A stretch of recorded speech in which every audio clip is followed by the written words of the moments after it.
As the title says, this video is about how to get film look in your video using Davinci Resolve and a plugin called Dehancer Pro. Now, before we talk about the software or a plugin, what is film look? Film look is a combination of 1, 2, 3, 4 color. So you need specific type of color, then a grain. Basically, when you develop film, it gives a certain types of grain and has to be very authentic. Now, you can use a certain type of overlay that looks like grain. Problem is that in real life, the original film look, the grain, authentic grain, they moves. They don't stay static. So you can actually play with your overlay to give a grainy look, but unfortunately, it might not look authentic. So you need a special type of software for that. 3. Bloom. Bloom is generally, think about soft look, the famous soft look. So you you can have it two different ways. One thing is that you can use a kind of filter, the diffusing filter in front of your lens, and that it will give you the soft look. So you don't need a software in general. And if you're using vintage lens on, for example, a Panasonic GH4 or something like that, then the imperfection of this soft lens might already give you a soft look, which is very authentic and gives the famous film look.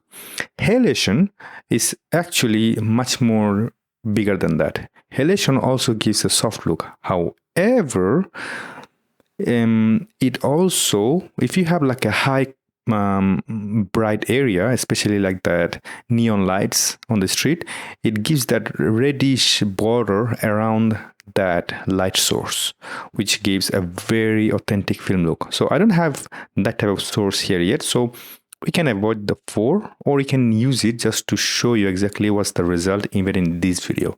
So let's jump into the color tab of Davinci Resolve. So one on the left, obviously, we're not going to change anything. One on the right, on the other hand, that's the one that we're going to work on. And you're going to see that change side by side so that you can get an idea of it. What I can do, I can actually turn off this text. I think we don't need it now. Hang on a second. So I need, there you go. That's the one. All right, now let's get back. So first thing first, we need to fix the white balance. So it looks quite good. If you look at the histogram, I'm going to bring the histogram for you right here. There you go. If you look at the histogram, they look pretty all right to me. The red, green, and blue, they look all pretty much in a right area. That being said, I'm going to take this dropper and drop on this white bright area that looks neutral in my eyes. And now we have this white balance. Actually, I took the wrong image, so I need to look at the right one. So I'm going to click on that, take the dropper, put it on her white area. Now it looks much better in my eyes. All right, now let's bring it back here.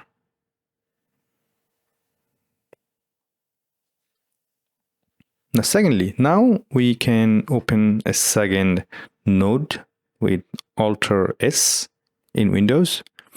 There, we're going to drag and drop the Dehancer Pro plugin. Now, by default, it used a stock, which is the Kodak Vision 250D. So without it and with it, what I can do, I can actually zoom in quite a bit and to show you exactly what it gives. Now bring a little bit here. So you can clearly see that there is a particular type of change right there. Pretty amazing. Now I'm going to turn off all of this and go chronologically one after another just to show you exactly what is happening. So I'm going to turn off everything from the top to bottom. Right. Now, let's start again. They more or less look the same now. Now we're going to start from the top. So we have the input generally is the Rec 709, unless you're using something high-end camera. Generally, this is one you should do. Or you can choose camera and see you have any of those. Let's say you have a DJI, but which DJI? Is it a drone or your action camera? So you have to look at the list. If you don't have it, I recommend you to go back to Rec 709 and you should be safe enough. Now, temperature is personal taste. Whether you like it more warm or more cold, that's up to you. Let's say, just for fun, I'm going to raise the temperature just a little bit more. Done. Second thing I can do is to, make it a little bit more reddish. So then, up to your taste, you can play with the slide as much as you want. Now, next most important thing, as I said, you need the color. So we're still in the color department. Now, this is where your personal taste comes in. Let's say I want personally a famous CineStill 50D look. And then I turn in. Already there is a major change. That's pretty amazing. After that, depends on your exposure level, you can push the highlight or pull the shadow. It's up to you. Now, what I would do, I wouldn't touch too much, except if I want to give like a little bit of a faded look, I would push a little bit. But I would still play around, but I would push a little bit. Now, we are done with the color. The expand in the black point and white point, we all know that black point is that how much you want. Would you want a bit more fade look or a bit more contrasty look? That's up to you. You can figure that out with the black point. The white point is the highlight part. So would you want a completely super bright look like that? Or pull the mid-tone and highlight down? Again, that's up to you. Let's say I would push it just a little bit like that. Now, while we are at it, in print, essentially, because it's a video, I would stay with linear. But, back in the day when you print on a printing paper, certain printing paper could be like contrasty. Who knows? Like if I enable it, it could be contrasty or it could be less bright. Or we can stay with the linear. I would stay with the linear. Again, with the color head, that's up to you. Would you like to push the blue a little bit more? Or you want to go towards yellow? But then again, you have to enable it first. Then you can see the change. Depends on your story, depends on your subject. You can play with that. Same goes with you want to go for more magenta look or more greenish look, followed by more cyan or more red. You know what? For fun, I'm going to go to the cyan because technically I actually liking that particular look. Now, that's the color. So world of color is based on your story, based on what you're looking for, based on everything in general. It's not just that there is no exactly the right way to do, but you need to know what you're doing. That's most important things. I need to know your tool. I didn't show you all of it, but at least you get an idea how would impact your image, which slide. Now, next most important thing, which is the most important, is the grain.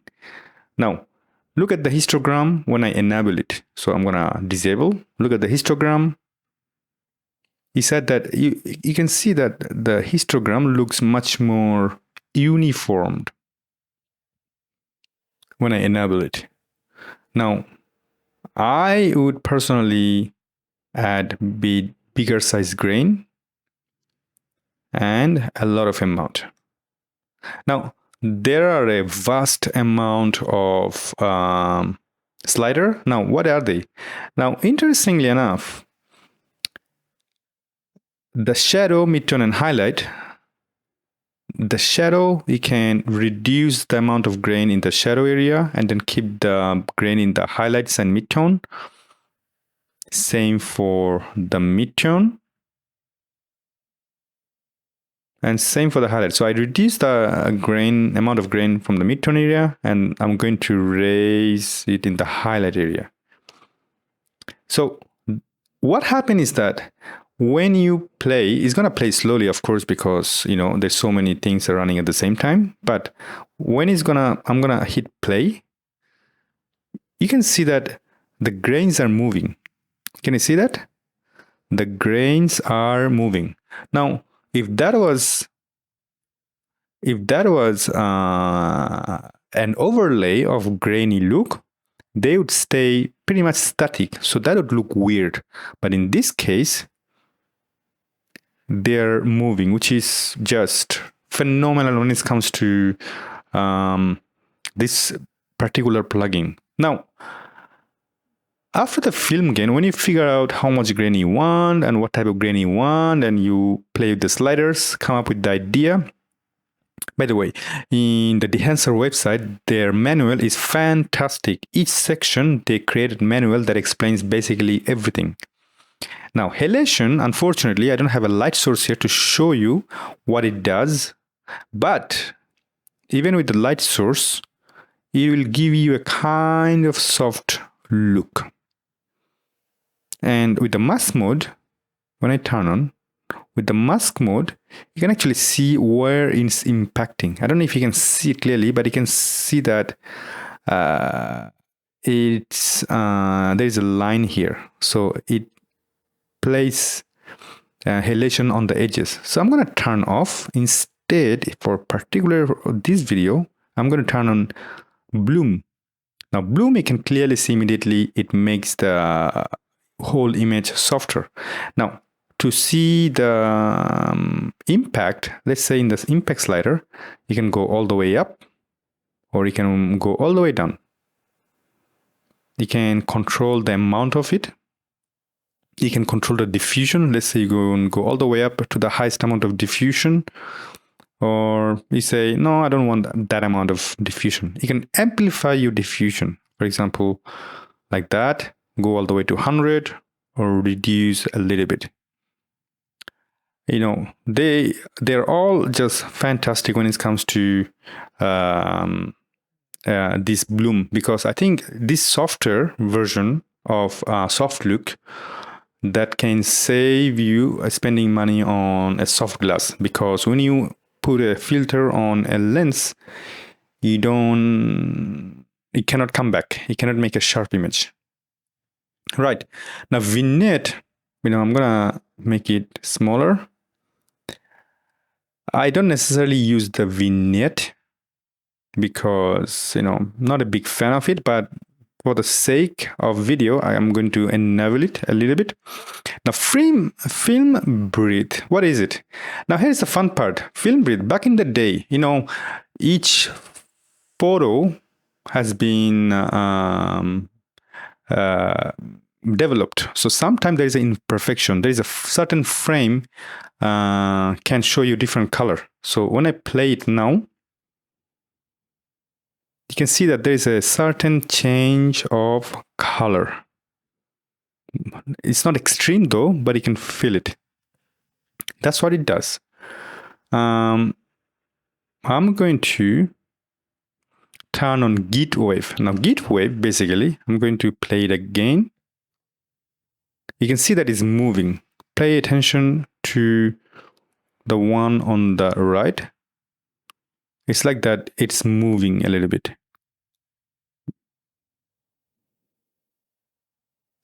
Right. The gateway is essentially that when you put the film in the machine, it rolls. When it rolls, it kind of doesn't show the whole picture on the frame, which makes you feel like that you're actually watching a film movie from back in the day. Anyway, so this is it. After that, when you like the look, you can actually create a LUT. You can export the LUT. However, the LUT creator won't add bloom or halation or film grain. They only going to give you the color. So it only works for the color and contrast, but nothing else. But that already good enough. If you like the color of it, contrast of it, you can save it for future project and add the other things such as bloom and halation based on your necessity. All right, let me show you the final result. And if you like the software, the 10% discount code is in the link description below. It's called Film Emulsion. So give it a try or download it. Hope you like it. And if you like it, let me know in the comment section below and download the software for yourself. It's fantastic.